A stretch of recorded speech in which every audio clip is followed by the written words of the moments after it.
The bottle filling production line is mainly composed of a bottle unscrambler, a filling, stoppering, capping and screwing machine, and a self-adhesive labeling machine. The production line is suitable for automatic packaging of eye drops, essential oils, liniments, and other bottles, stoppers, and caps. Select the mode of bottle unscrambler for plastic bottles, according to the glass bottle. The bottle is fed in the way of bottle supply, or bottle feeding. Bottle are positioned and filled through a conveyor belt, or through a disc.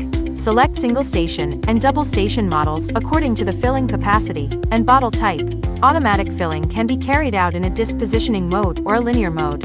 Filling metering, plunger pump, and peristaltic pump are optional. The plugging and capping method adopts the manipulator for positioning, plugging, and capping, and the positioning is accurate without the occurrence of plug and cap jumping. The special cover type can be equipped with the pre-screwing cover mode, which adopts the servo screwing cover mode, and the torque value can be adjusted by the touch screen. The capping station adopts pneumatic bottle jacking mode, which effectively guarantees the capping effect and the beauty of packaging. After the cap is screwed, it is conveyed to the labeling machine for automatic labeling. According to the user's needs, we can choose the ways of ribbon coating, thermal transfer printing, code spraying, etc.